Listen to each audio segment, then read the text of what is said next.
പ്രിയപ്പെട്ട കൂട്ടുകാരെ, അക്ഷരപൂജയിലേക്ക് എല്ലാവർക്കും സ്വാഗതം. ഇന്ന് ഞാൻ നിങ്ങൾക്ക് വേണ്ടി അവതരിപ്പിക്കുന്നത് CV ബാലകൃഷ്ണൻ്റെ ഒരു കഥയാണ്. ഉറങ്ങാൻ വയ്യ എന്നാണ് കഥയുടെ പേര്. ഉറങ്ങാൻ വയ്യ, CV ബാലകൃഷ്ണൻ. പോകൂ പോകൂ, അയാൾ പക്ഷികളോട് പറഞ്ഞു. അയാളുടെ ഉറക്കത്തിലെങ്ങും പക്ഷികളായിരുന്നു. അവയുടെ ചിറകടികൾ കേട്ട് അയാൾക്ക് ഉറങ്ങാൻ വയ്യാതായി. അയാൾ അവയെ ശപിച്ചുകൊണ്ട് എഴുന്നേറ്റിരുന്നു. മൂടിഞ്ഞ പക്ഷികൾ, അവ ഈ വയസ്സൻ്റെ ഉറക്കത്തിൽ വന്ന് നിറയുന്നത് എന്തിന്? അയാൾ എണീറ്റിരുന്ന് തൻ്റെ പഴഞ്ചൻ കാക്കി ഉടുപ്പിനെ സംശയത്തോടെ തുറച്ചു നോക്കി. അത്തരമൊന്ന് അല്പം ദൂരെ മാറിയിരിക്കുന്ന തൻ്റെ ഭാര്യയുടെ കയ്യിലും അയാൾ കണ്ടു. അവൾ അതിൻ്റെ കീറലുകൾ മനസ്സിരുത്തി തുന്നിക്കൂട്ടുകയാണ്. ഉച്ചയ്ക്ക് എന്നും അവൾ അങ്ങനെ വല്ല വേലയും കണ്ടെത്തും, അത് ഉറപ്പാണ്. അവൾക്കത് തന്നെ പോലെ ഉച്ചമയക്കം വേണ്ട. കുടിക്കാൻ എന്തെങ്കിലും? അയാൾ മുരളുന്നത് പോലെ പറഞ്ഞു.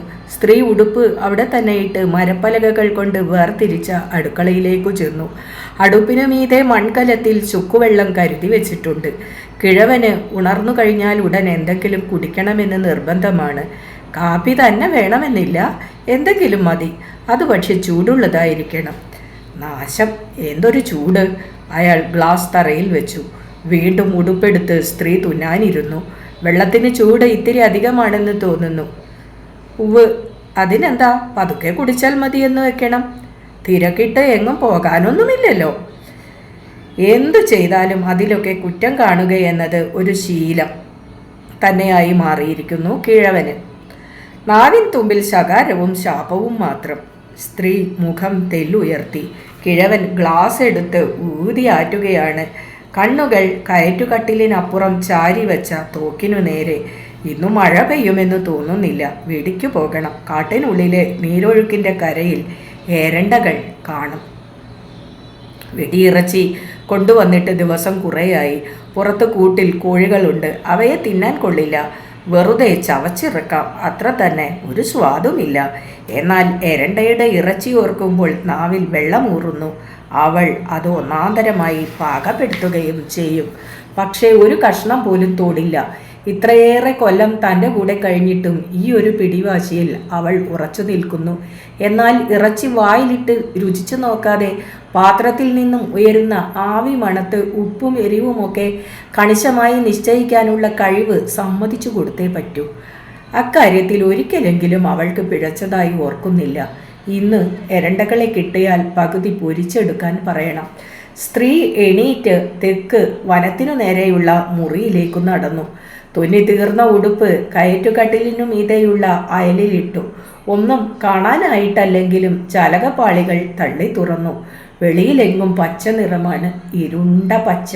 താഴെക്കൂടെ ആരോ 2 പേർ നടന്നു പോകുന്നു. ഒരു ചെറുപ്പക്കാരനും പെൺകുട്ടിയും. മുഖങ്ങൾ വ്യക്തമല്ല. പച്ചത്തഴപ്പുകൾക്കപ്പുറം പാതി ഉടലുകൾ മാത്രം കാണാം.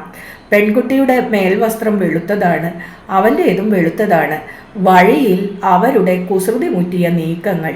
അവൾ ഓടിയകന്നപ്പോൾ അവൻ പിറകെ ചെന്നു പിടിച്ച് വഴിയാണെന്നൊന്നും ഓർക്കാതെ സ്ത്രീ അറിയാതെ തന്നെത്താൻ ചിരിച്ചുപോയി. പെൺകുട്ടി കളിയായി അവൻ്റെ മുഖത്തു തല്ലി വീണ്ടും ഓടിപ്പോവുകയാണ്. അവൻ കെറുവിച്ച മട്ടിൽ മുഖം തടവിക്കൊണ്ട് നിൽക്കുകയും. പാവം, അവൾ തിരികെ വന്ന് കവിളിൽ ചുണ്ടു ചേർത്ത് വിളിക്കും വരെ അവൻ ഒരേ നിൽപ്പ്. പെട്ടെന്ന് പിന്നിൽ കാലൊച്ച കെട്ട് സ്ത്രീ നടുങ്ങി തിരിഞ്ഞു. കിഴവൻ അയലിലെ പഴംതുണികൾ ചികയുന്നു. സ്ത്രീ ജാലകം മെല്ലെ അടച്ച് മുറിയിൽ നിന്നും പുറത്തു കടന്നു. നേരത്തെ വിചാരിച്ചത് ശരിയായി. കിഴവൻ ഇന്നു വെടിക്കു പോയത് തന്നെ. കോള് കിട്ടിയാലും ഇല്ലെങ്കിലും നേരം ഏറെ ഇരുട്ടുന്നതിന് മുമ്പ് തിരിച്ചെത്തിയാൽ മതിയായിരുന്നു. അയാൾ തോക്ക് വൃത്തിയാക്കിയത് ഒരുപാട് സമയമെടുത്താണ്. അതിൻ്റെ ഓരോ ഭാഗവും അയാൾ സൂക്ഷ്മമായി പരിശോധിച്ചു. സ്ത്രീ അടുക്കളയിൽ നിന്ന് 2 തവണ മുഖം നീട്ടുമ്പോഴും അയാൾ അളവറ്റ ശ്രദ്ധ ചെലുത്തി തൻ്റെ തോക്കിനെ പരിചരിക്കുകയായിരുന്നു. സ്ത്രീ വീണ്ടും തെക്കേ മുറിയിലേക്ക് ചെന്നു. ജാലകം തുറന്നു നോക്കി. താഴെ ആരുടെയും നിഴലില്ല. ചെറുപ്പക്കാരനും പെൺകുട്ടിയും എവിടെയോ മറഞ്ഞിരിക്കുന്നു. കാട് കാണാൻ പോയതാവും ഒരു പക്ഷേ. എവിടെയെങ്കിലും പോകട്ടെ. സ്ത്രീ ജാലകമടച്ച് പിന്തിരിഞ്ഞു. കയറ്റുകട്ടിലിൽ ഒട്ടുനേരം ഇരുന്നു. അയലിലെ പഴത്തുണികൾ വെറുതെ അല്പം നീക്കിയിട്ടു. മുറിക്കു മരപ്പലകകളുടെ മണം. അത് ഈ വീടിനാകെ ഉള്ളതാണ്. എവിടെ തിരിഞ്ഞാലും മരപ്പലകകളും അവയുടെ മണവും. അവയ്ക്ക് വിയർക്കാറുണ്ടെന്ന് തോന്നുന്നു. ചിലപ്പോൾ മണം അതിരൂക്ഷമാകും. അയാൾ തോക്കിന് എണ്ണ പുരട്ടി വെറുതെ വിരൽ മണത്തു. അയാൾക്ക് എണ്ണയുടെ ഗന്ധം ഇഷ്ടമാണ്. ചെറി താഴോട്ട് അല്പം ചരിച്ച് ഒരു നേരിയ ചിരിയോടെ അയാൾ തോക്കും അടിയിൽ ഉയർത്തിപ്പിടിച്ചു. ഇപ്പോഴും അവനൊരു വമ്പനാണെന്നതിൽ സംശയമില്ല. എത്ര എരണ്ടകളെ കാണാനിടയായാലും എന്തിന്, കാട്ടുപോത്തുകൾ തന്നെ വരട്ടെ, ഇവൻ വിരളില്ല. സ്ത്രീ ഒരു നിഴല് പോലെ നടന്നു നീങ്ങുന്നത് അയാൾ ഇടയ്ക്ക് ശ്രദ്ധിച്ചു. നിൽക്ക്. സ്ത്രീ നിന്ന് അയാളെ നോക്കി. അയാൾ തോക്ക് തറയിലേക്ക് താഴ്ത്തി വെച്ചുകൊണ്ടു പറഞ്ഞു, അരപ്പുകളൊക്കെ തയ്യാറാക്കി വെക്കണം. പിന്നെ നേരം വൈകിക്കേണ്ട. എണ്ണയുണ്ടല്ലോ? പൊരിക്കാൻ മാത്രം ഇല്ലെന്നാ ചോദിച്ചേ. അത് ഉറപ്പുവരുത്താൻ സ്ത്രീ അടുക്കളയോട് ചേർന്നുള്ള മരപ്പലകകളുടെ മണം കുറെ കൂടി കടുത്ത കുടുസായ മുറിയിലേക്ക് ചെന്നു. എണ്ണയുടെ തകരപാത്രം എടുത്തു നോക്കി. ഓ, അയാൾക്ക് കൊണ്ടുവരാവുന്നതിലേറെ എരണ്ടകൾക്ക് ഇതു മതി. ഉണ്ട്. ആ, വേഗം വന്നേക്കണം. ആ നിർദ്ദേശം കിഴവനിൽ നീരസമുളവാക്കി. നെറ്റി വികൃതമായി ചുളിഞ്ഞു. സ്ത്രീക്ക് അങ്ങനെ പറയേണ്ടിയിരുന്നില്ലെന്ന് തോന്നി. താൻ ഇവിടെ ഒറ്റയ്ക്കാണെന്നത് അങ്ങേർക്കും അറിയാവുന്നതാണല്ലോ. പിന്നെ അങ്ങോട്ട് വല്ലതും കയറി പറയുന്നത് ഇഷ്ടപ്പെടുകയുമില്ല. അയാൾ ഏതാണ്ട് പിറുപിറുത്തും ധൃതിപ്പെട്ടും എഴുന്നേറ്റു. താഴെ കിടന്ന വലിഞ്ഞുകൂടിയ ടയർ ചെരുപ്പുകൾ കാലുകളിൽ തിരുകി കയറ്റി. കിടക്കയിലുണ്ടായിരുന്ന ബീഡിയും തീപ്പെട്ടിയും ഉഴുതുപ്പിൻ്റെ അയഞ്ഞ കീശയിൽ നിക്ഷേപിച്ചു. കുറിയമുണ്ട് ഒന്നുകൂടി ഉറപ്പായി മടക്കി കുത്തി. തോക്കുമെടുത്ത് പുറത്തേക്കിറങ്ങി. മഴ പെയ്യുമോ എന്നറിയാൻ ആകാശത്തെ നോക്കി. അപ്പോഴേക്കും സ്ത്രീ അയാളുടെ നീണ്ട മരക്കാലുള്ള നരച്ച കുടയും തലയിൽ ചുറ്റാനുള്ള കമ്പിളിക്കീറും കൊണ്ടുവന്നു. അയാൾക്ക് കുടയുടെ ആവശ്യം വരില്ലെന്ന് തോന്നി. എങ്കിലും മഴയെക്കുറിച്ച് തെല്ലൊരു ആശങ്കയുണ്ടായിരുന്നു. അതിനാൽ കുട വാങ്ങി ചുമലിൽ തൂക്കിയിട്ടു. കമ്പിളിക്കീർ കഴുത്തിലൂടെ ചുറ്റി. കോഴിക്കൂടിനടുത്തേക്ക് നീങ്ങി നിൽക്കുന്ന സ്ത്രീയെ ഒന്ന് നോക്കി. ചൊടിയോടെ അയാൾ താഴ്വരയിലേക്ക് നടന്നു. അപ്പോൾ അയാളുടെ മനസ്സിൽ എരണ്ടകളല്ലാതെ മറ്റൊന്നും ഉണ്ടായിരുന്നില്ല. അവയുടെ ചിറകടികൾ, കരച്ചിൽ, വെടിയൊച്ച കേൾക്കെ ഉണ്ടാകുന്ന വിറയൽ, വെടിയേറ്റവയുടെ നിലവിളികൾ, പിന്നെ മസാല ചേർത്ത് പിടിപ്പിച്ച ഇറച്ചി എണ്ണയിൽ വേകുന്നതിൻ്റെ സുഖകരമായ ഗന്ധവും. അയാൾക്ക് ഉത്സാഹമേറി. കാടിനു നേർക്ക് നീളുന്ന ഒറ്റയടിപ്പാതയുടെ ഇരുപാർശ്വങ്ങളിലും പൊന്തകളുടെ എണ്ണമറ്റ കണ്ണുകളുമായി പൂക്കൾ വിരിഞ്ഞു നിന്നു. വഴി കടന്നുപോയ ആരോ നുള്ളിയെറിഞ്ഞ ഇലകളും പൂക്കളും മണ്ണിൽ ചിതറിക്കിടപ്പുണ്ടായിരുന്നു. അയാൾ ഒരു വട്ടം തിരിഞ്ഞ് കാര്യമൊന്നുമില്ലാതെ തൻ്റെ ഏകാന്തമായ വീടിനെ നോക്കി. അതിൻ്റെ മുൻവശത്ത് കോഴിക്കൂടിനരികിലായി അന്നേരവും അയാളുടെ ഭാര്യ നിൽപ്പുണ്ടായിരുന്നു. അയാൾക്ക് എന്തുകൊണ്ടോ അത് അരോചകമായി തോന്നി. അവൾക്കെന്നാൽ കോഴികൾക്ക് തീറ്റ വിതറുകയെങ്കിലും ചെയ്തുകൂടെ? ഒരുപക്ഷെ അവൾ അങ്ങനെ ചെയ്തു കാണും. തൻ്റെ എല്ലാ ചുമതലകളും ചിട്ടയായും വെടിപ്പായും നിറവേറ്റുന്നുണ്ട് അവൾ. അയാൾ ഓർമ്മിച്ചു. നാശം, ഒരു കഴുതയെ പോലെ വേല ചെയ്യുന്നു. എന്നിട്ടും സ്നേഹത്തോടെ ഒരു വാക്കുപോലും പറയാറില്ല താൻ. അവളത് പ്രതീക്ഷിക്കുന്നുമുണ്ടാവില്ല. ഇത്രയും കാലത്തിനു ശേഷം ഇനി അതിനൊന്നും വയ്യതാനും. അയാൾ കീശയിൽ കൈയിട്ട് ബീഡിയും തീപ്പെട്ടിയും പരതി. കിടക്കയ്ക്കു കീഴെ ഒരു പൊതി കഞ്ചാവിരിപ്പുള്ള കാര്യം അയാൾക്ക് പൊടുന്നനെ ഓർമ്മ വന്നു. അവൾ ഇറച്ചി പാകപ്പെടുത്തുന്നതിനിടയിൽ 2 ബീഡി പുകച്ചാൽ ഒറ്റയിരുപ്പിന് ആനയെ തന്നെ തിന്നൊടുക്കാനുള്ള വിശപ്പു കിട്ടും. ഇന്ന് ഏതായാലും വെറും കൈയോടെ മടങ്ങുന്ന പ്രശ്നമേ ഇല്ല. എത്ര വൈകിയാലും വേണ്ടില്ല, അയാൾ തീരുമാനിച്ചു. വെളിപ്പാടകലെ വനം അയാളെ കാത്തുനിന്നു. ഇലപ്പടർപ്പുകൾക്കും പായൽ പൊതിഞ്ഞ പാറകൾക്കും ഇടയിലൂടെ അയാൾ നടന്നു. ഏറെ വൈകാതെ വനവിസ്തൃതിയിൽ നഷ്ടപ്പെട്ടു. അത് വളരെയൊന്നും നിഗൂഢത ഭാവിക്കാത്ത, പക്ഷേ തണുത്തിരുണ്ട ഒരു വനമായിരുന്നു. ഇഴ പിരിച്ചെടുക്കാനാവാത്ത വിധം ഒരുമിച്ചു ചേർന്ന ശബ്ദങ്ങൾക്കിടയിൽ മരങ്ങളുടെയും മണ്ണിൻ്റെയും മൗനം വിറങ്ങലിച്ചു നിന്നു. മൗനത്തിൽ മൺപുറ്റുകളും വേരുകളും വളർന്നു. അവയൊക്കെയും പതിവിലേറെ തണുത്തതായി അയാൾക്ക് തോന്നി. തണുപ്പ് ശരീരത്തിലേക്ക് കടക്കാതിരിക്കാൻ കമ്പിളി കഷ്ണം കൊണ്ട് കാതുകൾ മറച്ചു. എന്നാൽ അടുത്ത ക്ഷണം തന്നെ ശബ്ദങ്ങൾ വളരെ നേർത്തതായി തോന്നിയതിനാൽ അയാൾ അത് അഴിച്ചുമാറ്റി. ഒരു എരണ്ട എവിടെ നിന്ന് ഒച്ച വയ്ക്കുന്നത് കേട്ടു. അയാൾ ചെവി വട്ടം പിടിച്ചു. ഉവ്, നീരൊഴുക്കിൻ്റെ കരയിൽ നിന്നു തന്നെ. എരണ്ടപ്പറ്റം അവിടെയുണ്ട്. അയാൾ വർദ്ധിച്ച ആവേശത്തോടെ കാൽ നീട്ടിവെച്ചു. തന്നെ പറ്റി അത്യധികമായ മതിപ്പുണ്ടായിരുന്നു അയാൾക്ക് അപ്പോൾ. കൊള്ളാം, ഞാൻ ശരിയായ നേരം നോക്കി തന്നെ വന്നിരിക്കുന്നു, അയാൾ വിചാരിച്ചു. കൊഴുത്ത എരണ്ടകളുടെ നേരം. ധൃതിപ്പെട്ടു നടന്ന് നീരൊഴുക്കിനെ സമീപിച്ചപ്പോൾ എരണ്ടകളുടെ ശബ്ദത്തിനു പകരം അയാളുടെ കാതുകളിൽ വന്നു വീണത് ഒരു പെൺകുട്ടിയുടെ ഉറക്കെയുള്ള ചിരിയാണ്. അയാൾ ഇടിവെട്ടേറ്റ പോലെ നിന്നുപോയി. മരങ്ങൾക്കിടയിൽ നിന്ന് അവിചാരിതമായി ഉയർന്ന ആ ചിരി അയാളിൽ സംഭ്രമം വളർത്തി. പക്ഷികളെ നായാടുന്നതോർത്ത് മനസ്സിലുണ്ടായ ഉത്സാഹം ഞൊടിയിടയിൽ ഇല്ലാതായി. എന്തെല്ലാമോ അശുഭചിന്തകൾ അയാളെ അലട്ടി. അല്പനേരം അങ്ങനെ നിന്ന ശേഷം ഇരയറിയാതെ അതിനെ പിന്തുടരുന്ന ഒരു വന്യമൃഗത്തിൻ്റെ കരുതലോടെ ശബ്ദം കേട്ട ദിശയിലേക്ക് പതുക്കെ നീങ്ങി. അയാൾ എരണ്ടകളെ അതിനകം മറന്നു കഴിഞ്ഞിരുന്നു.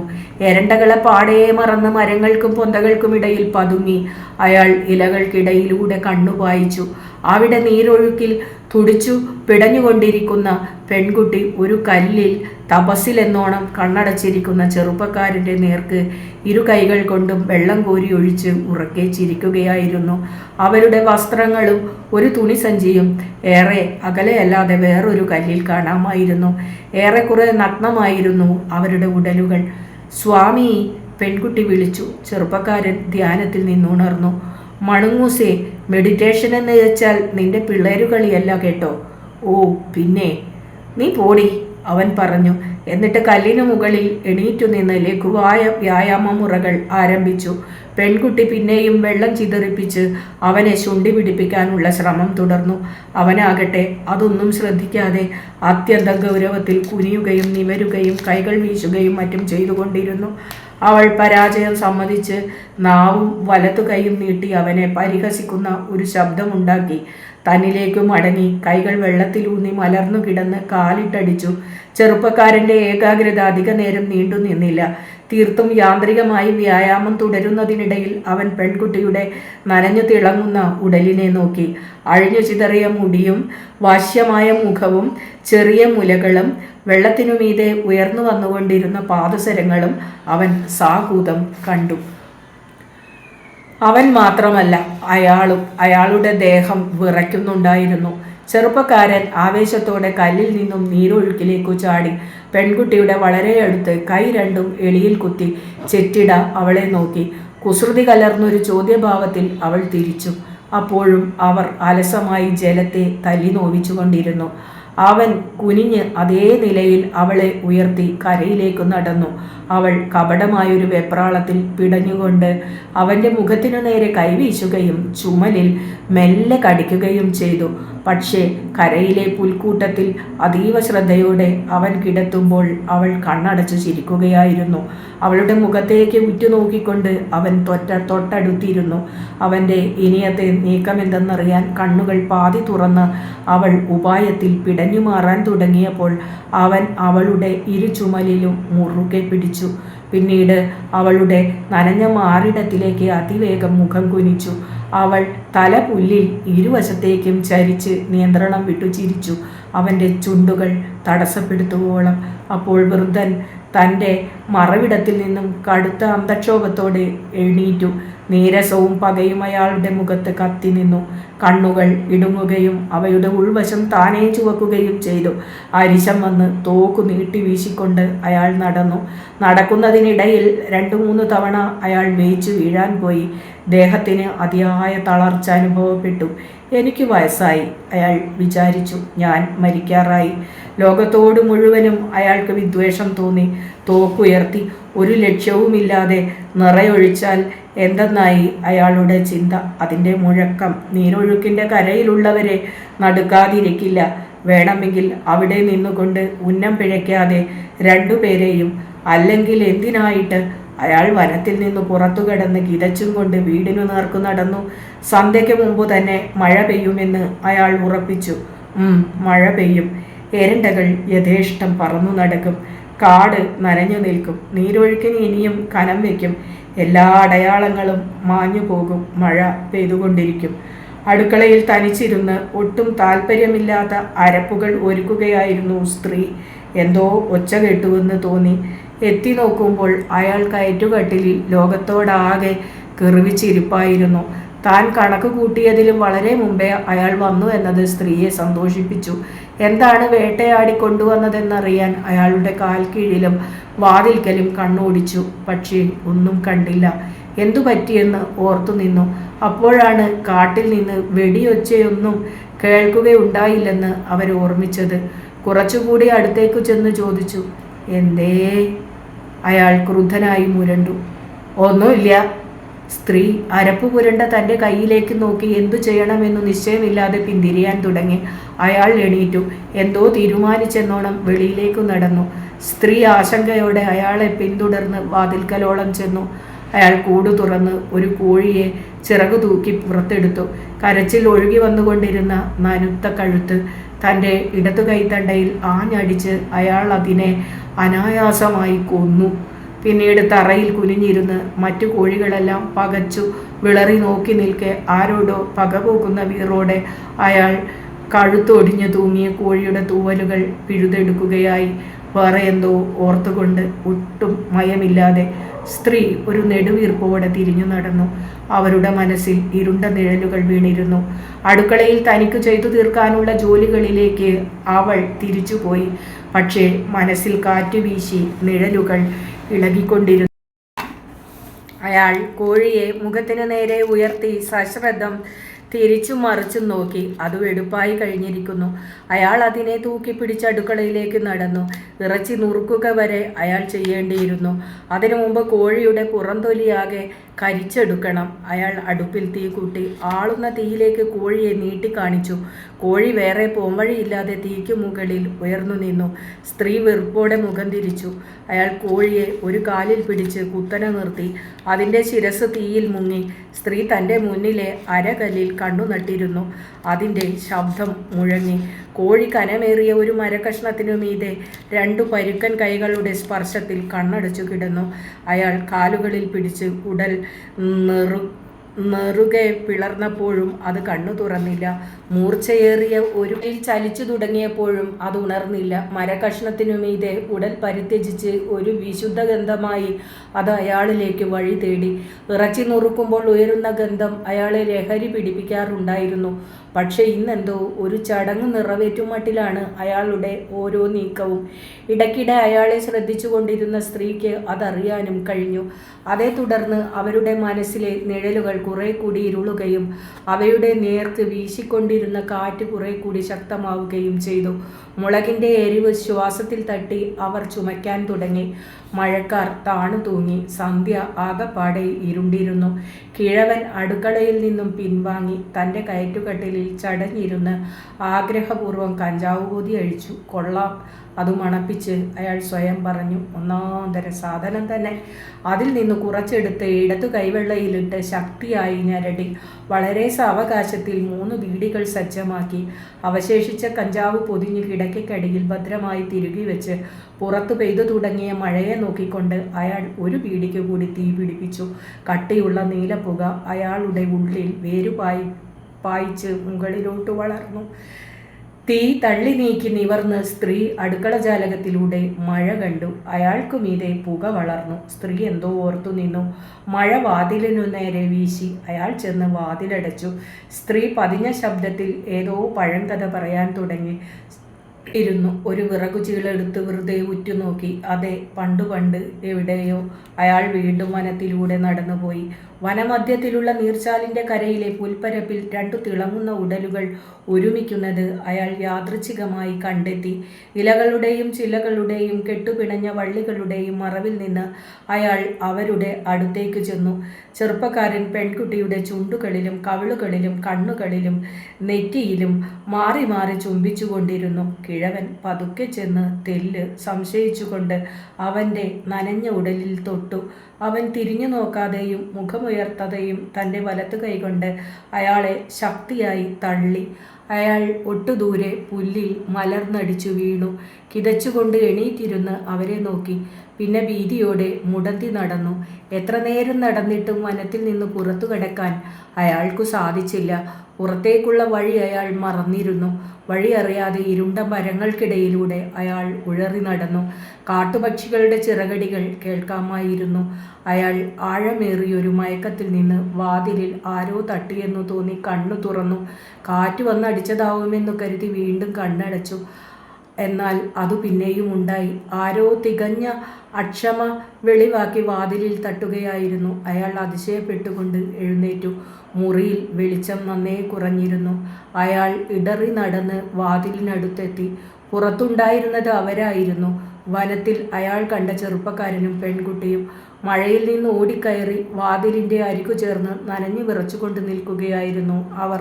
നീല ജീൻസും വെളുത്ത ഷർട്ടുമായിരുന്നു പെൺകുട്ടിയുടെ വേഷം. നനഞ്ഞ ഷർട്ടിനടിയിൽ ബ്രേസിയർ തെളിഞ്ഞു കാണാമായിരുന്നു. ചെറുപ്പക്കാരൻ കടും ചുവപ്പ് നിറത്തിലുള്ള ബനിയനും ജീൻസും ഇട്ടു നിന്നു. വാതിൽ തുറന്ന് ക്രൂരമായി തങ്ങളെ നോക്കുന്ന വൃദ്ധനോട് ഇരുവരും അത്യന്തം പരിചിത ഭാവത്തിൽ ചിരിച്ചു. ഇരുവരുടെ മുഖങ്ങളിലും മഴവെള്ളമുണ്ടായിരുന്നു. നനഞ്ഞുപോയി. ചെറുപ്പക്കാരൻ തൻ്റെ ദേഹത്തൊന്ന് കണ്ണോടിച്ച് ഒരു വിശദീകരണം പോലെ പറഞ്ഞു.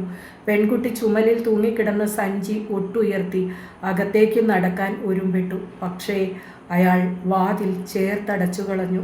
ചെറുപ്പക്കാരനും പെൺകുട്ടിയും അമ്പരന്ന് പരസ്പരം നോക്കി. കൈകൾ മലർത്തി. രണ്ടുപേരുടെയും ചുമലുകൾ ഒരേ സമയത്ത് ഉയർന്നു താണു. മഴ തുള്ളിമുറിയാതെ പെയ്യുകയായിരുന്നു. കാറ്റിൽ ഒരു കടന്നാക്രമണം പോലെ മഴ ഇരമ്പി വന്നപ്പോൾ പെൺകുട്ടി ചെറുപ്പക്കാരനെ ചുറ്റിപ്പിടിച്ചു. അവൻ വീഴാതിരിക്കാൻ അവളെയും അവരോട് തികഞ്ഞ ദാക്ഷിണ്യമില്ലാതെ പെരുമാറി സ്വന്തം കട്ടിലിൽ കയറിപ്പറ്റിയ കിഴവനെ അസഹിഷ്ണുതയോടെ തറപ്പിച്ചു നോക്കിയ ശേഷം സ്ത്രീ വാതിലിനു നേർക്കു നടന്നു. അയാൾക്ക് സ്ത്രീയെ തടയാൻ ശബ്ദമുയർന്നില്ല. ശാപവും ശകാരവും നെഞ്ചിലൊതുക്കി ചാഞ്ഞു കിടന്നു. ചെറുപ്പക്കാരനും പെൺകുട്ടിയും തമ്മിൽ മുഖമകറ്റി വാതിലിൻ്റെ നേരെ തിരിഞ്ഞു. സ്ത്രീ ചിരിയടക്കി അവരെ വീടിനുള്ളിലേക്ക് വിളിച്ചു. വാ മക്കളെ, മഴ നനേണ്ട. പെൺകുട്ടി ഉത്സാഹഭരിതയായി. ഹായ്. അവൾ ചെറുപ്പക്കാരൻ്റെ കൈ പിടിച്ച് മുറിയിലേക്ക് ചാടിക്കയറി. അവൾക്ക് പിന്നാലെ മഴയും കയറാൻ ശ്രമിച്ചപ്പോൾ സ്ത്രീ തടഞ്ഞു. വാതിൽപ്പാളികൾ വീണ്ടും വലിച്ചു ചേർത്ത് തഴുതിട്ടു. ഇരുട്ടാ, ഇപ്പോൾ വിളക്ക് കൊണ്ടുവരാം, നിങ്ങളിവിടെ നിൽക്ക്. ഓ, സ്ത്രീ തിടുക്കപ്പെട്ടു റാന്തൽ കത്തിച്ചു കൊണ്ടുവന്നു. നേരം അത്രയൊന്നുമായില്ല. മഴയായിട്ടാ. റാന്തൽ വെട്ടത്തിൽ കട്ടിലിൻ്റെ കോണിലേക്ക് ചൂളി ഒതുങ്ങുന്ന വൃദ്ധനെ പെൺകുട്ടി ചെറുപ്പക്കാരന് കാട്ടിക്കൊടുത്തു. അങ്ങേരിതാ. അതുകേട്ട് അയാൾ അതിരൂക്ഷമായി പെൺകുട്ടിയെ നോക്കി. സുഖമില്ലാതെ കിടക്കുവാണ്, നിങ്ങൾ ഇങ്ങോട്ട് വരൂ. സ്ത്രീ റാന്തലു നീട്ടി അവർക്ക് വഴി കാണിച്ചുകൊണ്ട് തൻ്റെ മുറിയിലേക്കു നടന്നു. ഉടുപ്പ് മാറണ്ടേ നിങ്ങൾക്ക്? ആകെ നനഞ്ഞിരിക്കുവാണല്ലോ. അതിന് വേറെ ഉടുപ്പൊന്നും ഇല്ല, ചെറുപ്പക്കാരൻ പറഞ്ഞു. നിങ്ങൾക്ക് പറ്റുന്ന ഒന്നും ഇവിടെയുമില്ല, ഒക്കെ പഴയ. സ്ത്രീ അയലിൽ പരതി. മുണ്ടു വേണേൽ തരാം. ഓ, വേണമെന്നില്ല. തീൻ്റെ അടുത്ത് കുറച്ചു നേരം ഇരുന്നാൽ മതി, ഉണങ്ങിക്കൊള്ളും, ചെറുപ്പക്കാരൻ പറഞ്ഞു. പെൺകുട്ടി തല കുലുക്കി അത് ശരിവെച്ചു. അടുത്ത നിമിഷം തന്നെ എന്തോ ആലോചിച്ച് സഞ്ചിയിൽ നിന്നും തൻ്റെ ബാത്ത് ടവൽ വലിച്ചെടുത്തു. ഞാൻ ഷർട്ട് ഉണങ്ങുവോളം ഇത് പുതയ്ക്കും. ഹഹ. ചെറുപ്പക്കാരൻ അവളെ ചിരിച്ചു കളിയാക്കി. എന്നാൽ അവൾ അത് കാര്യമാക്കിയില്ല. പുറംതിരിഞ്ഞു നിന്ന് നനഞ്ഞ ഷർട്ട് അഴിച്ചു മാറ്റി ബാത്ത് ടവൽ പുതച്ചു. ഇപ്പോഴോ? അവൾ തിരക്കി. ചെറുപ്പക്കാരൻ അതിനു മറുപടിയായി തൻ്റെ ചുവന്ന വസ്ത്രം ഉടലിൽ നിന്നു നീക്കി. അത് കഴിഞ്ഞ് ജീൻസും നീക്കാൻ ഭാവിച്ചപ്പോൾ പെൺകുട്ടി അവനെ പിടിച്ചു തള്ളി. നടക്ക്. സ്ത്രീ ചിരിച്ചുകൊണ്ട് മുന്നിൽ നടന്നു. കേട്ടോ, ആള് മന്ദബുദ്ധിയാ, പെൺകുട്ടി അവരോടായി പറഞ്ഞു. അതിന് ഓർക്കാപ്പുറത്ത് ഒരു കിഴുക്കു കിട്ടി. ഓയ്. അവൾ അരിശത്തോടെ കൈ നീട്ടിയപ്പോൾ അവൻ പിറകോട്ടു മാറി ഉച്ചത്തിൽ ചിരിച്ചു. അവളും അവനോട് ചേർന്നു. പതുക്കെ, തല തട്ടാതെ നോക്കണേ. സ്ത്രീ അടുക്കളവാതിൽ കടന്ന് റാന്തൽ നീട്ടി കാണിച്ചുകൊണ്ട് പറഞ്ഞു. അടുക്കളയിലാകെ വെന്തുകൊണ്ടിരുന്ന കോഴിയുടെ ഗന്ധമായിരുന്നു. ചെറുപ്പക്കാരനും പെൺകുട്ടിയും മുഖത്തോട് മുഖം നോക്കി. ഉന്മേഷദായകമായ ആ അറിവ് കൈമാറി. ഇതാ ഇവിടെ ഇരുന്നോളൂ. ശരി. കയ്യിലെടുത്ത നനഞ്ഞ ഉടുപ്പുകൾ തീക്കു നേരെ നിവർത്തി പിടിച്ചുകൊണ്ട് അടുപ്പിനടുത്തേക്ക് ഗൗരവപൂർവ്വം ഇരുന്നു രണ്ടുപേരും. ഇതെന്താ, പച്ചക്കറിയാണോ? അടുപ്പിന് മുകളിലുള്ള പാത്രം നോക്കി നിഷ്കളങ്കമായൊരു കൗതുകം ഭാവിച്ചുകൊണ്ട് ചെറുപ്പക്കാരൻ ചോദിച്ചു. വഴുതനങ്ങ, പെൺകുട്ടി പറഞ്ഞു. ഊവോ, അവൻ സ്ത്രീയുടെ നേർക്കു തിരിഞ്ഞു. അവർ വാ പൊത്തിച്ചിരിച്ചു. കോഴിയിറച്ചിയല്ലേ അത്? ഓ, ചെറുപ്പക്കാരൻ ഒച്ചയെടുത്തു. തുടർന്ന് പെൺകുട്ടിയുടെ തെറ്റിദ്ധാരണ നീക്കാൻ തുനിഞ്ഞു. വഴുതനങ്ങ അല്ല കേട്ടോ, നല്ല മണുണ്ട്, വെന്തു കാണില്ല. വേഗാറായി. സ്ത്രീ വേറൊരു ചെറിയ വിളക്ക് കണ്ടെടുക്കുന്നതിനിടയിൽ പറഞ്ഞു. നിങ്ങൾക്ക് വിശക്കുന്നുണ്ടാവും അല്ലേ? ഇപ്പോൾ ചോറ് തരാം. അതൊന്നും വേണ്ട, ഞങ്ങൾ മഴ മാറിയാലങ്ങ് ഇറങ്ങിപ്പോയിക്കോളാം, ചെറുപ്പക്കാരൻ പറഞ്ഞു. ഈ രാത്രിയിലോ? അത് പറ്റില്ല. ഇന്ന് ഇവിടെ ഉള്ള സൗകര്യത്തിനൊക്കെ കഴിഞ്ഞ് നാളെ വെളുപ്പിന് പോകാം. നിങ്ങൾക്ക് വെറുതെ വിഷമമാകും, പെൺകുട്ടി പറഞ്ഞു. എന്ത് വിഷമം? ആരുമില്ലാതെ ഞാൻ ആകെ മടുത്തിരിക്കുമായിരുന്നു. ഇവിടെ നിങ്ങൾ രണ്ടുപേരും മാത്രമേ ഉള്ളൂ? രണ്ടുപേരും മാത്രം. മക്കളില്ലേ? സ്ത്രീ മിണ്ടിയില്ല. പെൺകുട്ടി ഒട്ടൊരു സങ്കടത്തിൽ ചെറുപ്പക്കാരനെ നോക്കി. സ്ത്രീ ചെറിയ വിളക്ക് കത്തിച്ചു വെച്ച് റാന്തലുമായി നിവർന്നു. ഞാനിത് അപ്പുറത്ത് വെച്ചു വരാം, മൂപ്പര് കിടക്കുന്നുണ്ടല്ലോ. അവർ പോയി കഴിഞ്ഞപ്പോൾ പെൺകുട്ടി പറഞ്ഞു. അവരൊരു നല്ല സ്ത്രീയാ, പക്ഷേ കിഴവൻ എന്തോ ഒരു മാതിരി. ചെറുപ്പക്കാരൻ വലതുകൈ നീട്ടി ബാത്തവലിനടിയിലൂടെ അവളുടെ ഉടൽ സ്പർശിച്ചു. പെൺകുട്ടി അവൻ്റെ കൈ തട്ടി മാറ്റി എണീറ്റ് ഷർട്ട് ധരിച്ചു. അവൻ ഉടുപ്പ് തീയുടെ നേരെ നീട്ടി അനങ്ങാതിരുന്നു. അവൾ ബാത്തവൽ അവൻ്റെ തലയിലിട്ട് പുറത്തു കടന്നു. ഇങ്ങേ മുറിയിൽ സ്ത്രീ കിഴവനെ അനുനയിപ്പിക്കാനുള്ള പാഴ്ശ്രമത്തിലായിരുന്നു. അയാൾ വാശി പിടിച്ചെന്നോണം ചുവരിന് നേർക്ക് ചെരിഞ്ഞു കിടന്നു. റാന്തൽ നീട്ടിപ്പിടിച്ചുകൊണ്ട് വിഷണ്ണയായി നിന്നു സ്ത്രീ. പെൺകുട്ടി അടുത്തു ചെന്ന് സ്ത്രീയുടെ ചുമലിൽ കൈവച്ചു. സ്ത്രീ അവളെ നോക്കി. അവളുടെ കണ്ണുകളിൽ അവൾ എന്തെന്നില്ലാത്ത നിസ്സഹായത നിഴലിച്ചു കണ്ടു. അവൾക്കത് ദുരൂഹമായി തോന്നി. അവൾ കിഴവനെ മെല്ലെ തട്ടി വിളിച്ചു. ഏയ്! അവളുടെ വിരലുകൾ മുതുകിൽ തട്ടി. ശബ്ദം കാതുകളിൽ വീണു. ഒരു പിടച്ചിലോടെ അയാൾ തിരിഞ്ഞു നോക്കി. പെൺകുട്ടി സൗഹൃദത്തിൽ ചിരിച്ചു. ഊണ് കഴിക്കണ്ടേ? കിഴവൻ അസ്പഷ്ടമായി ഒരു ശാപവാക്കൂരുവിട്ടു. അത് സ്ത്രീയുടെ ദിശയിലേക്കുള്ളതായിരുന്നു. പെൺകുട്ടി ഒച്ചയോടെ ചിരിച്ചുകൊണ്ട് അയാളുടെ കൈ പിടിച്ചു. എഴുന്നേറ്റാട്ടെ, കൊച്ചുകുട്ടികളെ പോലെ ഇങ്ങനെ തുടങ്ങിയാലോ? അതിശയം. അയാൾ അതിന് വഴങ്ങുക തന്നെ ചെയ്തു. സാവധാനം എഴുന്നേറ്റിരുന്ന അയാളുടെ താടിയിൽ കുട്ടികളെ കൊഞ്ചിക്കുന്നത് പോലെ തൊട്ടുഴിഞ്ഞ് പെൺകുട്ടി വിജയം ആഘോഷിച്ചു. സ്ത്രീയുടെ മുഖവും പ്രകാശമാനമായി. എന്നാൽ കിഴവന് ഭാവഭേദമില്ല. കവിളലുകൾ വിറപ്പിച്ചുകൊണ്ട് അയാളിരുന്നു, മറ്റൊന്നും ചെയ്യാനില്ലാതെ. അലക്ഷ്യമായി തൻ്റെ ഉടുപ്പുകൾ വലിച്ചു താഴ്ത്തി. ശരിയായി, ഇനി ചോറ് വിളമ്പിയാട്ടെ, പെൺകുട്ടി സ്ത്രീയോട് നിർദ്ദേശിച്ചു. പിന്നെ അയാളെ സാന്ത്വനപ്പെടുത്തി. അതുവരെ ഞാൻ ഇവിടെ ഇരിക്കാം, എന്താ? സ്ത്രീ ചുവരിനരികെ ഉണ്ടായിരുന്ന പഴയ കുട കമഴ്ത്തി. റാന്തൽ അതിൻ്റെ മീതെ വെച്ച് കിഴവനെയും പെൺകുട്ടിയെയും ഒരു തവണ നോക്കി അടുക്കളയിലേക്ക് നടന്നു. അയാൾ പെൺകുട്ടിയോട് ഒരു വാക്കും ഉരിയാടിയില്ല, മുഖത്ത് നോക്കിയതുപോലുമില്ല. അവൾ ലാഘവചിത്തയായി അയാൾക്കരികെ ഇരുന്നു. പെട്ടെന്ന് എന്തോ ഓർത്തിട്ടെന്നോണം ഓടിപ്പോയി മുൻവാതിൽ തുറന്ന് വെളിയിലേക്ക് നോക്കി. ഓ, എന്തൊരു ഇരുട്ട് നോക്ക്! അയാൾ പക്ഷെ അത് കാണാൻ ചെന്നില്ല. വെളിയിലെ ഇരുട്ട് അയാൾക്കേറെ പരിചിതമായിരുന്നു. അപ്പോൾ അത്യുത്സാഹത്തിൽ എന്തോ ചവച്ചുകൊണ്ട് ചെറുപ്പക്കാരൻ വന്നു. ബാത്ത് ഉടുപ്പും ചുമലിലിട്ടിരുന്ന കിഴവനെ സംശയത്തോടെ ഒന്ന് നോക്കി. നേരെ പെൺകുട്ടിയുടെ അടുത്തേക്കു ചെന്നു. എന്താണെന്ന് ചോദിച്ചുകൊണ്ട് അവളുടെ മെലിഞ്ഞ അരക്കെട്ടിൽ കൈ ചേർത്തു. അവൻ ഇറച്ചി തിന്നുകയാണെന്ന് കണ്ട് അവൾ പറഞ്ഞു. കൊതിയൻ. പാത്രത്തിൽ നിന്നു തന്നെ.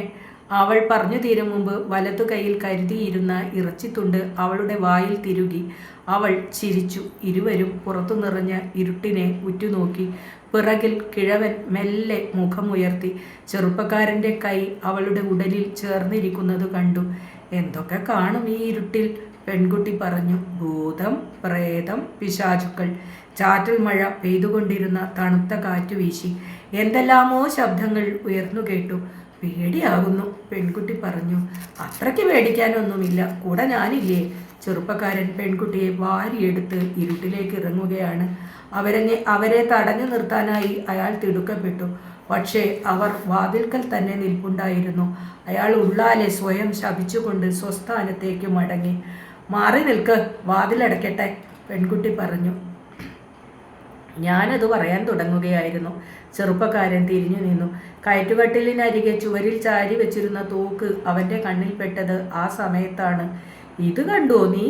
അവൻ വിസ്മയാതിരേകത്തോടെ അത് കയ്യിലെടുത്ത് പെൺകുട്ടിയുടെ നേരെ ചൂണ്ടി ഉന്നം പിടിക്കുമ്പോൾ കിഴവൻ മുറുമുറുത്തു. അതവിടെ വെക്ക്. അയാളുടെ ശബ്ദത്തിലെ നീരസം വളരെ പ്രകടമായിരുന്നു. പെൺകുട്ടി അവൻ്റെ കയ്യിൽ നിന്നും തോക്ക് പിടിച്ചു വാങ്ങി. അവൻ അയാളുടെ അടുത്തുകൂടി. വെടിക്ക് പോകാറുണ്ടോ? അയാൾ ഒന്ന് രൂക്ഷമായി നോക്കിയതല്ലാതെ മറുപടി പറഞ്ഞില്ല. എനിക്കും ഇഷ്ടമാണ്, പക്ഷെ സമയം വേണ്ടേ?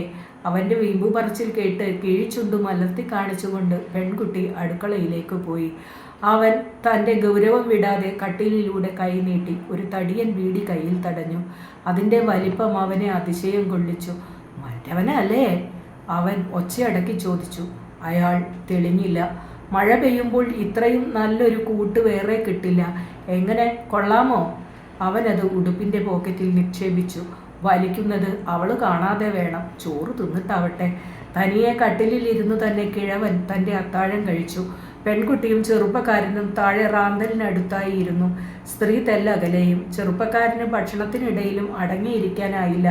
വലിയൊരു കഷ്ണം ഇറച്ചിയെടുത്ത് അവൾക്ക് നീട്ടുക, വായിൽ കൊള്ളാവുന്നതിലും എത്രയോ വലിയ ചോറുരുള തീർക്കുക, പെൺകുട്ടിയുടെ മുന്നിലെ പാത്രത്തിൽ നിന്ന് കടന്നെടുക്കുക എന്നിങ്ങനെ. കിഴവൻ തനിക്കു കിട്ടിയ വിഹിതത്തിൽ മാത്രം ശ്രദ്ധ പതിപ്പിച്ചു. താഴെയുള്ളവരെ അസഹ്യതയോടെ നോക്കി. 1-2 പ്രാവശ്യം. എന്നാൽ അവരയാളെ ശ്രദ്ധിച്ചതേയില്ല. തങ്ങളിൽ തന്നെ മുഴുകിയിരുന്നു. തെല്ലകലെ വെളിച്ചത്തിൽ നിന്നും അകന്നിരുന്ന് നിശബ്ദം ഭക്ഷണം കഴിച്ചുകൊണ്ടിരുന്ന സ്ത്രീയുടെ ദൃഷ്ടി മറ്റു 3 പേരിലേക്ക് മാറി മാറി ചലിച്ചു. ഊണ് കഴിഞ്ഞ് സ്ത്രീയും പെൺകുട്ടിയും പാത്രങ്ങൾ കഴുകിക്കൊണ്ടിരിക്കുമ്പോൾ ചെറുപ്പക്കാരൻ ബന്ധപ്പെട്ട് താൻ കൈക്കലാക്കിയ ബീഡിയെടുത്തു പുകച്ചു. കിഴവനു നീട്ടിയപ്പോൾ അയാൾ വേണ്ടെന്നു പറഞ്ഞു. അവന് ഒറ്റയ്ക്ക് തന്നെ അത് വലിച്ചു തീർക്കേണ്ടി വന്നു. ബീഡി തീരും മുമ്പ് തലയ്ക്ക് കനം തോന്നി തുടങ്ങി. അവൻ പറഞ്ഞു, നല്ല ഫിറ്റാ. പാത്രങ്ങളൊക്കെയും താൻ തന്നെ കഴുകിക്കൊള്ളാമെന്ന് സ്ത്രീ പറഞ്ഞെങ്കിലും പെൺകുട്ടി സമ്മതിച്ചില്ല. അത് വേണ്ട, ഞാനും സഹായിക്കാം, അവൾ പറഞ്ഞു. സ്ത്രീ ആ ശാഠ്യത്തിനു വഴങ്ങി. അടുക്കളയുടെ വടക്ക് പുറത്ത് പാത്രങ്ങളുമായി അവർ ഇരുന്നു. നിങ്ങൾ നേരത്തെ താഴെക്കൂടി പോണത് ഞാൻ കണ്ടിരുന്നു. ഉവ്വോ, എങ്ങോട്ട് പോയി? വെറുതെ കാട് വരെ ചുറ്റി നടന്നുവല്ലേ? നീരൊഴുക്കിൽ ഇറങ്ങി കുളിക്കുകയും ചെയ്തു. നിങ്ങൾ പോയി കുറച്ചു കഴിഞ്ഞപ്പോൾ ഇവിടുത്തെ ആൾ തോക്കും കൊണ്ട് അങ്ങോട്ട് വന്നിരുന്നു. കാട്ടിലേക്കോ? ഇടയ്ക്കൊരു തോന്നലാണ്. തോന്നിക്കഴിഞ്ഞാൽ പിന്നെ വിളിച്ചാൽ കൂടി നിൽക്കില്ല. മുമ്പ് നല്ല വെടിക്കാരനായിരുന്നു. ഞങ്ങൾ ഇന്ന് വെടിയൊച്ചയൊന്നും കേട്ടില്ലല്ലോ. ഞാനും കേട്ടില്ല. അരപ്പു തയ്യാറാക്കി വെക്കാൻ പറഞ്ഞാൽ ഇറങ്ങിയത്. അതിൻ്റെ പണി തീർന്നില്ല. അതിനു മുമ്പേ ആളുണ്ട്, മടങ്ങി വരുന്നു. ചോദിച്ചപ്പോൾ ഒന്നുമില്ലാന്ന് മാത്രം പറഞ്ഞു. എന്തു പറ്റിയോ ആവോ? വലിയ ദേഷ്യത്തിലായിരുന്നു വന്നു കയറിയതു തന്നെ. പെൺകുട്ടി ആശങ്കയോടെ ഓർത്തു. അയാൾ ഒരു പക്ഷേ. എന്താ? ഒന്നുമില്ല. അവൾ വിളിച്ചപ്പോൾ താഴെ ചുവരോട് ചേർന്നിരുന്നു ഉറങ്ങാൻ തുടങ്ങിയിരുന്ന ചെറുപ്പക്കാരൻ ഉണർന്നു. കയറ്റുകട്ടിലിൽ കിഴവൻ ഉറങ്ങിയതുപോലെ ചുരുണ്ടു കിടന്നു. ഉറങ്ങണോ? പെൺകുട്ടി ചോദിച്ചു. അവൻ തല കുലുക്കി. എന്നാൽ ഇവിടെ ഇരുന്നു തന്നെ ഉറങ്ങിക്കോ? അത് വേണ്ട, നിങ്ങൾക്ക് ആ മുറിയിൽ കിടക്കാം. ഞാൻ ഇവിടെ എങ്ങാനും കിടന്നോളാം, സ്ത്രീ പറഞ്ഞു. പിന്നീട് തൻ്റെ മുറിയിൽ കിടന്ന് കുറേ പഴംതുണികൾ ഒരു പായയിൽ ചുരുട്ടി പുറത്തേക്കെടുത്തു. അത് അവർക്ക് കിടക്കുന്നതിനായിരുന്നു. തൻ്റെ കയ്യിലെ ചെറിയ വിളക്ക് അവർ പെൺകുട്ടിയുടെ നേർക്കു നീട്ടി. അവിടെ ഒരു പായയും തലേണയും മാത്രമേ ഉള്ളൂ. കട്ടിലിലോ തറയിലോ വിരിക്കാം, നിങ്ങളുടെ ഇഷ്ടം പോലെ. പെൺകുട്ടി വശ്യമായി ചിരിച്ചു. ചെറുപ്പക്കാരൻ കണ്ണു തിരുമ്മിയും കൂട്ടുവായിട്ടും മുറിയിലേക്കു നടന്നു. സ്ത്രീ പെൺകുട്ടി മാത്രം കേൾക്കാൻ പറഞ്ഞു, വാതിലടച്ചോളൂ. വാതിലടഞ്ഞപ്പോൾ സ്വയം മന്ദഹസിച്ചുകൊണ്ട് സ്ത്രീ തൻ്റെ കിടപ്പിന് വട്ടം കൂട്ടി. റാന്തൽ തലയ്ക്കൽ തിരി താഴ്ത്തി വെച്ച് കണ്ണടച്ചു കിടന്നു. പെൺകുട്ടി ജാലകം തുറന്ന് ഇരുട്ടിനെ നോക്കി. അപ്പോഴും മഴ മാറിയിരുന്നില്ല. ജാലകത്തിൻ്റെ മരയഴികളിലൂടെ ഈറൻ കാറ്റു കടന്നുവന്ന് പെൺകുട്ടിയെ വിറകൊള്ളിച്ചു. ചെറുപ്പക്കാരൻ പിന്നിൽ നിന്ന് അവളെ ചുറ്റിപ്പിടിച്ച് പിൻകഴുത്തിൽ പൊള്ളുന്ന ചുണ്ടമർത്തി. ഒരിക്കൽ കൂടി അവളുടെ ഉടലിലാകെ വിറയൽ പടർന്നു. ചിറകുകൾ ആഞ്ഞു വീശിക്കൊണ്ട് പിന്നെയും പക്ഷികൾ വരികയായിരുന്നു. കിഴവൻ ഉറക്കം വരാതെ തിരിഞ്ഞു കിടന്നു. ഈ പക്ഷികൾ എന്നെ ഉറങ്ങാൻ വിടില്ല, അയാൾ ഓർത്തു. വേണ്ട, ഞാൻ ഉറങ്ങാതിരിക്കാം. അയാൾ തല ഉയർത്തിയ സ്ത്രീയെ നോക്കി. തിരി താഴ്ത്തിയ റാന്തലിനരികെ അവൾ ഗാഠനിദ്രയിൽ. എത്ര പെട്ടെന്ന്! അയാൾ ഒച്ചയുണ്ടാക്കാതെ എണീറ്റു വാതിൽ തുറന്നു. മഴ കുറേശ്ശെയുണ്ട്. അത് വകവയ്ക്കാതെ ഇരുട്ടിൽ കുന്തിച്ചിരുന്നു മൂത്രമൊഴിച്ചു. പിറകിൽ അവരുറങ്ങുന്ന മുറി, അതിനകത്തു നിന്ന് പെൺകുട്ടിയുടെ നേർത്ത ചിരി. അയാൾ ഒരു കള്ളനെ പോലെ നടന്ന് ജാലകത്തിനടുത്തെത്തി. ഇപ്പോൾ കുറച്ചുകൂടി വ്യക്തമായി കേൾക്കാം. മുറിയിൽ ചെറുപ്പക്കാരനും പെൺകുട്ടിയും. അയാൾ മഴ പെയ്യുന്നതറിയാതെ ജാലകത്തിനടുത്തു നിന്നു. ചെറുപ്പക്കാരൻ്റെ മുതുകിൽ പോറലുകൾ വീണു. പക്ഷേ അവൻ ചിരിച്ചു. അവൻ്റെ ചിരിയിലേക്ക് പെൺകുട്ടിയുടെ നാവ് നീണ്ടു ചെന്നു. റാന്തലിൻ്റെ തിരി നീട്ടി സ്ത്രീ എഴുന്നേറ്റു. കട്ടിൽ ഒഴിഞ്ഞിരിക്കുന്നതും കതക് തുറന്നു കിടക്കുന്നതും അറിഞ്ഞ് ആശങ്കയായി റാന്തലും എടുത്ത് പുറത്തേക്ക് നടന്നു. അരികുപറ്റി തെക്കുവശത്തേക്കു നീങ്ങിയപ്പോൾ അയാൾ പരുങ്ങലോടെ സ്ത്രീയെ നോക്കി. സ്ത്രീയുടെ കണ്ണുകൾ അമ്പരപ്പു കാട്ടി. അയാൾ മഴയിലൂടെ തന്നെ നടന്ന് വീട്ടിനുള്ളിൽ കയറി. പിന്നാലെ സ്ത്രീയും. അയാൾ കട്ടിലിൽ ചാരിയിരുന്ന് ഒരു ബീഡി എടുത്തു. അയാളുടെ കൈകൾ വിറച്ചിരുന്നു. സ്ത്രീ വാതിലടച്ച് അയാളുടെ നേർക്കു തിരിഞ്ഞു. അയാൾ ബീഡി കത്തിക്കുന്നത് നോക്കി അല്പസമയം നിന്നു. പിന്നെ റാന്തൽ കുടയുടെ മുകളിൽ കൊണ്ടുപോയി വെച്ചു. അയാൾ സ്ത്രീയെ ശ്രദ്ധിക്കാതെ പുകയൂതി. അവർ കട്ടിലിനോട് ചേർന്നു നിന്നു. "എന്താ നിങ്ങൾക്ക്?" അവർ ചോദിച്ചു. വളരെ പതുക്കെയായിരുന്നിട്ടും അതിന് വല്ലാത്തൊരു മുഴക്കമുണ്ടായിരുന്നു. അയാൾ പിശാചു ബാധിച്ചതുപോലെ ചാടി എണീറ്റ് സ്ത്രീയുടെ കഴുത്തു കടന്നു പിടിച്ചു. അതിൻ്റെ ആഘാതത്തിൽ സ്ത്രീ പിറകോട്ട് വേച്ചുപോയി. കഴുത്തു ഞെരുക്കിക്കൊണ്ട് അയാൾ അവരെ നിലത്തേക്ക് ആഞ്ഞു തള്ളി. സ്ത്രീ നിലത്തു വീണ് വേദനയിലും ഭീതിയിലും കരഞ്ഞു. അയാൾ നാലുപാടും നോക്കി. തോക്ക് കണ്ടപ്പോൾ മുഖത്തൊരു തിളക്കമുണ്ടായി. സ്ത്രീ ഭയപ്പാടോടെ നിരങ്ങി മാറാൻ തുടങ്ങി. അവരുടെ കണ്ണുകൾ നിറഞ്ഞിരുന്നു. ആ തോക്കിൻ പാത്തിക്കൊണ്ട് കഴുത്തിലും തലയിലും അടിയേറ്റ് കരച്ചിൽ ചിതറി. വാതിൽ തുറന്ന് ആദ്യമെത്തിയത് പെൺകുട്ടിയാണ്. വായിൽ നിന്നും മുടിക്കുള്ളിലെ മുറിവിൽ നിന്നും ചോര ഒഴുക്കി. പിടയുകയായിരുന്ന സ്ത്രീയുടെ അരികിലേക്ക് ഒരു നിലവിളിയോടെ അവൾ ഓടി. അവളുടെ പിന്നാലെ വന്ന ചെറുപ്പക്കാരൻ വാതിൽക്കൽ പകച്ചു നിന്നു. പെൺകുട്ടി ഉറക്കെ കരഞ്ഞുകൊണ്ട് സ്ത്രീയുടെ മുഖത്ത് കൈകൾ ചേർക്കുമ്പോൾ കിഴവൻ തോക്ക് വലിച്ചെറിഞ്ഞ് മുൻവാതിൽ തുറന്ന് ഇരുട്ടിലേക്ക് ഓടിയിറങ്ങി. ഇരുട്ടിലൂടെ എവിടേക്കോ.